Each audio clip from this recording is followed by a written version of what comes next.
Good afternoon. I'm Sean Yao and this is One News Now. The Philippine General Hospital in Manila is among the first to begin inoculation with vaccines from Sinovac. Jen Calimon joins us on the line to tell us more. Hi Jen, how was day one? Yes, Sean, 100 health workers were inoculated at the Philippine General Hospital with vaccines from Sinovac earlier today.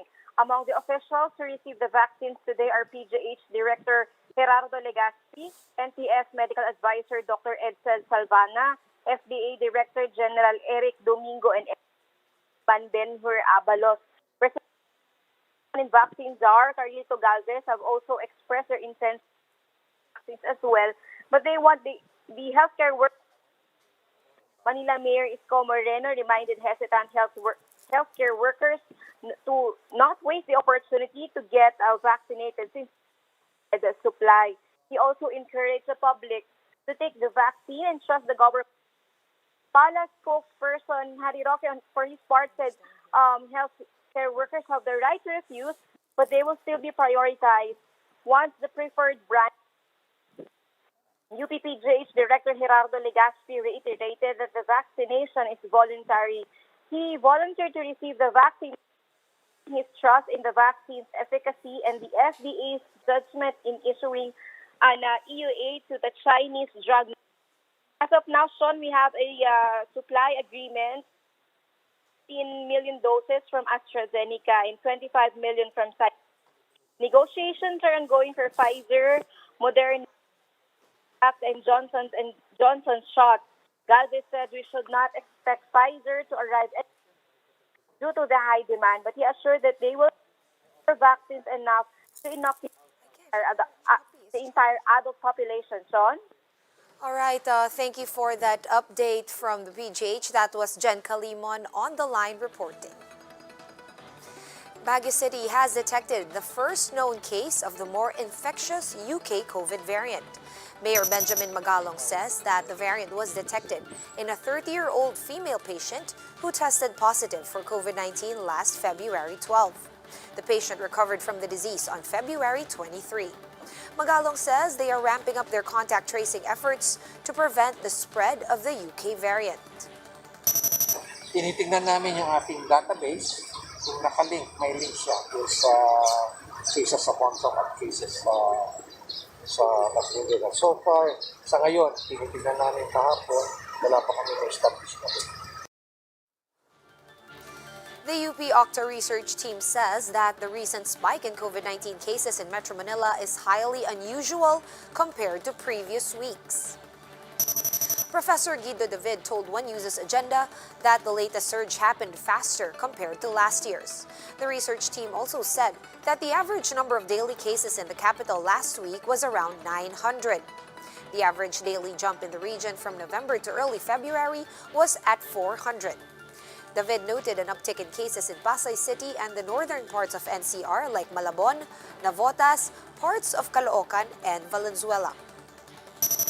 This is a highly unusual rate of spread, and this is very concerning because this is faster than what we saw last year. There's a game changer kasi this increase na nakikita natin is very fast, similar siya sa nakita nating increase sa Cebu and also sa Mountain Province and Benguet as the northern areas.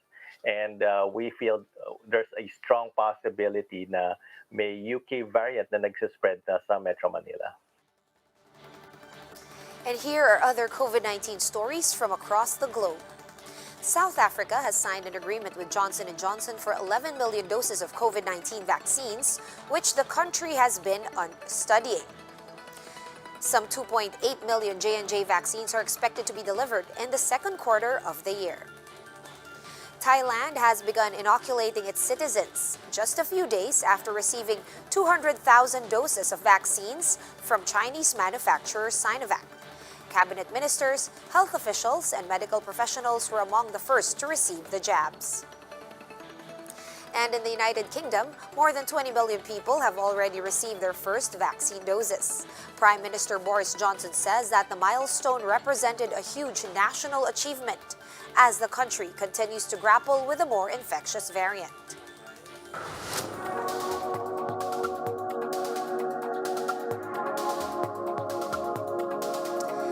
future of transportation in the United States is electric.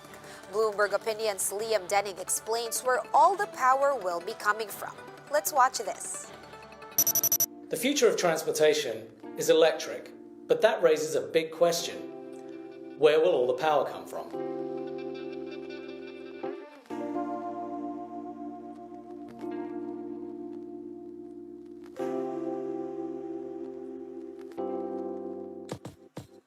Electrifying our cars and trucks is essential to tackling climate change. Transportation is the single biggest source of emissions in the United States. But moving those 270 million vehicles and counting around takes an awful lot of energy, equivalent in fact to the entire energy consumption of the state of Texas. And yet plugging them all in would actually save us a colossal amount of energy.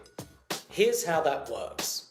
Most of our energy today comes from thermal sources. In other words, burning stuff or using nuclear reactions to turn a turbine or fire a piston. That means a lot of wasted energy. In fact, 2/3 of what we think of today as energy consumption is just wasted as heat. The internal combustion engines that drive our cars are even less efficient than that. Think of it this way. For every 4 or 5 gallons of gasoline that you buy, only one of them actually turns the wheels. The rest just give your radiator and exhaust pipe something to do. Electric vehicles are much more efficient. On average, almost 80% of the power that comes from the socket actually turns the wheels of your car. So we did a thought experiment. What if we electrified all the light-duty vehicles in the US by 2030? And since electric vehicles work best against climate change when they use greener energy, we also imagined closing down the rest of the country's coal plants, boosting solar and wind power, and also natural gas. The results are striking. We dropped 6 million barrels a day of oil demand, worth more than $140 billion a year at current prices. We actually reduced the amount of energy going into our electricity system because those coal plants are so inefficient too. Overall, we cut the waste in the US energy system by a colossal amount. How much? By more than the entire amount of electricity that we use today.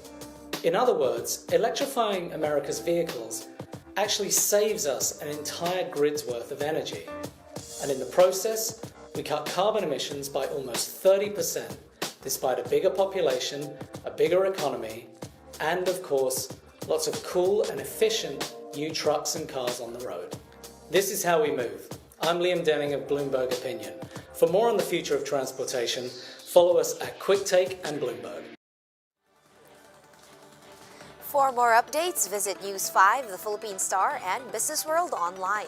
Visit our website, onenews.ph, for more in-depth analysis. You can also catch One News on the Signal Play app. Register for a free account at www.signalplay.com and stream One News live anytime, anywhere. I'm Sean Yao, and we are One News.